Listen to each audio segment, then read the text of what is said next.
জানিয়ে দেব news update Bangla সংবাদ। প্রিয় দর্শক, তার আগে অনুরোধ থাকবে আমাদের চ্যানেলটিকে সাবস্ক্রাইব করার জন্য এবং লাইক ও কমেন্ট করে এই সংবাদ সম্পর্কে জানিয়ে দিন আপনার মূল্যবান মতামত। গত 5ই আগস্ট ছাত্র জনতার অভ্যুত্থানে সাবেক প্রধানমন্ত্রী শেখ হাসিনা পদ থেকে পদত্যাগ করে ভারতে পালিয়ে যান। এরপর অধ্যাপক ডক্টর মোহাম্মদ ইউনূসের নেতৃত্বে অন্তর্বর্তী সরকার গঠিত হয় এবং বিভিন্ন ব্যস্ততায় প্রায় 2 মাস হতে চলল তার সরকারের। এর মধ্যে দেশে ঘটে যাওয়া সার্বিক পরিস্থিতি নিয়ে সম্প্রতি ভয়েস অফ আমেরিকাকে একটি সাক্ষাৎকার দিয়েছেন প্রধান উপদেষ্টা আনিস আহমেদের। নেওয়া সাক্ষাৎকারটি সোমবার 30শে সেপ্টেম্বর প্রকাশিত হয়েছে। সাক্ষাৎকারটি তুলে ধরা হলো। সাক্ষাৎকারে সেনা কর্মকর্তাদের ম্যাজিস্ট্রেসি ক্ষমতা দেওয়ার বিষয়ে জানতে চাইলে ডক্টর ইউনূস জানান, দেশে শান্তি শৃঙ্খলা ফেরাতে পুলিশের ভূমিকা নেওয়ার কথা থাকলেও সার্বিক পরিস্থিতিতে তারা মনোবল হারিয়ে ফেলেছে। সম্প্রতি ছাত্র জনতা হত্যা করায় কটু কথার ভয়ে পুলিশ সাধারণ মানুষ থেকে কিছুটা দূরে থাকতে চাচ্ছে। তিনি বলেন, পুলিশের সবাই তো আর অন্যায় করেনি, যারা অন্যায় করেছে তাদের চিহ্নিত করব, তাদের শাস্তি হবে, বাকিরা জনগণের কাছে গ্রহণযোগ্য হবে। কিন্তু এটি একটি লম্বা প্রতিক্রিয়া।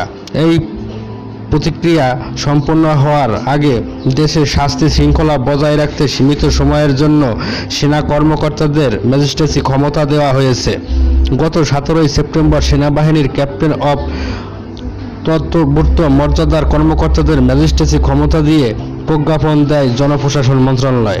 সারা দেশে 60 দিনের জন্য এই ক্ষমতা পান তারা। পরবর্তীতে 30শে সেপ্টেম্বর এই প্রজ্ঞাপনে সংশোধন এনে সশস্ত্র বাহিনী করা হয়। অর্থাৎ সেনাবাহিনীর পাশাপাশি নৌবাহিনী ও বিমান বাহিনীর কর্মকর্তাদেরও ম্যাজিস্ট্রেসি ক্ষমতা দেওয়া হয়।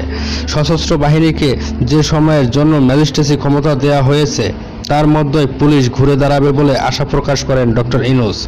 গণ অভ্যুত্থানের নেতৃত্ব এবং সরকার পরিচালনায় তরুণদের ভূমিকা বিষয়ে ডক্টর ইউনূস বলেন, তরুণদের হাতেই ক্ষমতা যাওয়া উচিত। এখানে বুড়োদের কোনো কাজ নেই, তারা শুধু ভুল করে গেছে এই পর্যন্ত। ডক্টর ইউনূস বলেন, তাদের তরুণদের নেতৃত্বে একটি বড় কাণ্ড হয়ে গেল, কাজেই তাদের অবিশ্বাস করার কোনো কারণ নেই। আমি বরাবরই বলে আসছি, তরুণদেরই দেশ চালানো উচিত, তারাই তাদের ভবিষ্যৎ রচনা করবে। শুধু বাংলাদেশ না, সারা বিশ্বেই তরুণদের হাতে দায়িত্ব দেওয়া ভালো। সরকারের মেয়াদ ও নির্বাচনের সম্ভব সময় বিষয়ে সেনাপ্রধান জেনারেল ওয়াকারুজ্জামানের বক্তব্য তুলে ধরে ডক্টর ইউনূসের কাছে জানতে চাওয়া হয়, এটা কি ধরে নেওয়া যায় যে এই সরকারের মেয়াদ 18 মাস? জবাবে ডক্টর ইউনূস বলেন, এটা সরকারের মতামত না। সরকার কখন মেয়াদ ঠিক করবে সেটা সরকারকে বলতে হবে। আমাদের মুখ থেকে যখন শুনবেন তখন সেটাই হবে তারিখ। উপদেষ্টা পরিষদে আমরা এটা নিয়ে আলোচনা করছি, কিন্তু এখনো কোনো সিদ্ধান্ত নেইনি। প্রতিবেশী দেশ ভারতের সঙ্গে সম্পর্ক উন্নয়নেও এই সরকার কাজ করে যাচ্ছে বলে জানান অন্তর্বর্তী সরকার প্রধান। পালিয়ে ভারত চলে যাওয়া সাবেক প্রধানমন্ত্রী শেখ হাসিনাকে ফিরিয়ে আনার ব্যাপারে সরকারের উদ্যোগ সম্পর্কে জানতে চাইলে ডক্টর ইউনূস বলেন, এটা আইনগত বিষয়। তিনি যেখানেই থাকুক নিশ্চয়ই আমরা তাকে ফেরত চাইব আইনি সিদ্ধান্ত বাস্তবায়নের জন্য। জাতিসংঘের সাধারণ অধিবেশনের ফাঁকে পাকিস্তানের প্রধানমন্ত্রীর সঙ্গে বৈঠকের বিষয়ে জানতে চাওয়া হলে তিনি জানান, এই বৈঠক হয়েছে সার্কভুক্ত একটি দেশ হিসেবে। তার মানে এই নয় যে সব কিছু পাল্টে গেছে। 71-এর গণহত্যার বিষয়ে পাকিস্তানের আনুষ্ঠানিক ক্ষমা না চাওয়ার বিষয়ে প্রশ্ন করা হলে ডক্টর ইউনূস বলেন, সেটা পৃথক বিষয়।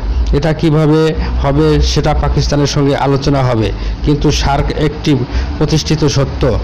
আমরা চাই এটা শক্তিশালী হোক, সেই চেষ্টা আমি করে যাব।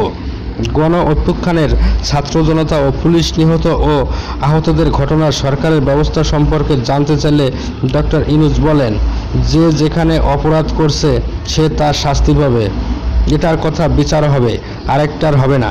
এটার বিরুদ্ধেই তো গণ অভ্যুত্থান হলো। কাজের অপরাধ করলেই তার শাস্তি পেতে হবে। পাহাড়ের সাম্প্রতিক অস্থিরতা নিয়ে বর্তমান সরকার বিশেষভাবে চিন্তিত কিনা জানতে চাইলে ডক্টর ইউনূস বলেন, আমরা সব জায়গায় শান্তি চাই, কোনো জায়গায় হয়তো অপরাগ হয়েছি, কিন্তু তার অর্থ এই নয় যে আমরা ইচ্ছা করে এটা করেছি। পার্বত্য চট্টগ্রামে শান্তি শৃঙ্খলার বিঘ্ন হয়েছিল, সেটা ঠিক হয়ে গেছে। এমন ঘটনা ঘটলে সরকারের দায়িত্ব তা সমাধান করা, মানুষের মধ্যে সৌহার্দ্য নিয়ে আসা। পার্বত্য চট্টগ্রামের দীর্ঘদিনের সমস্যা সমাধানের সরকারের পরিকল্পনা জানতে চাইলে ডক্টর ইউনূস বলেন, এত বছরে একটা সমস্যা এত অল্প সময়ের একটি সরকার সমাধান করে ফেলবে এটা আশা করা ঠিক হবে না। বহু বছরের চেষ্টায় শান্তি চুক্তি হয়েছে, সেটাও মানছে না। আবার নতুন করে শান্তি চুক্তি করতে হবে কিনা সেটা দেখতে হবে। আমাদের সরকার সেটা পেরে উঠবে না। পরবর্তীতে নির্বাচিত সরকার এসে এটা করবে।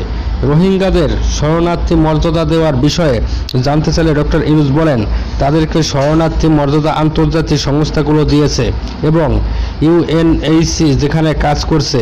নতুন করে রোহিঙ্গা আসতে চাইলে বাংলাদেশ তাদের গ্রহণ করবে জানিয়ে তিনি বলেন, এটা একটা আন্তর্জাতিক সমস্যা, আন্তর্জাতিক আইন আছে, সেই অনুযায়ী সবাই মিলে একটা দেখা হবে। যখন কারো জীবন সংখ্যা দেখা দেয় তখন সে অন্য দেশে আশ্রয় চায়। তারা আসতে চাইছে আর আমরা দরজা বন্ধ করে দেব, সেটা হবে না। এটা আইন বিরোধী কাজ। জাতিসংঘের অধিবেশনে রোহিঙ্গা সমস্যা সমাধানে বৈঠকগুলোতে আলোচনা হয়েছে বলে জানান তিনি। সংবিধান সংশোধনের বিষয়ে তিনি বলেন, আগের সরকার সব ধ্বংস করে দিয়ে গেছে, সেখানে থেকে পুনর্জাগরণ করতে হবে।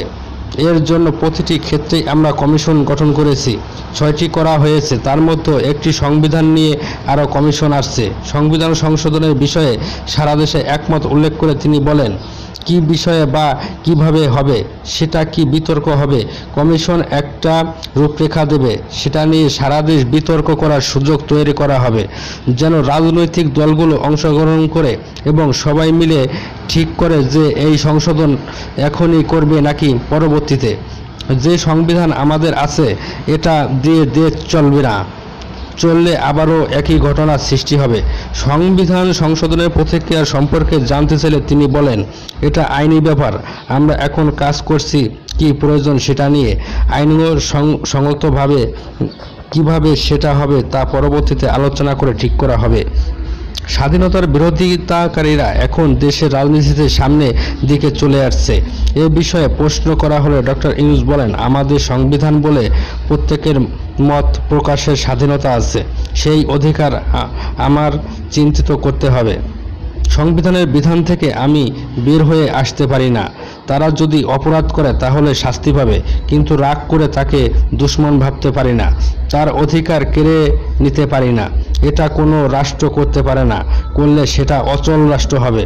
বর্তমান সরকারের মূল লক্ষ্য সংস্কারের পর নির্বাচন দেওয়া এবং নির্বাচিত প্রতিনিধিদের হাতে ক্ষমতা হস্তান্তর করা হবে বলে জানান প্রধান উপদেষ্টা ডক্টর ইউনূস।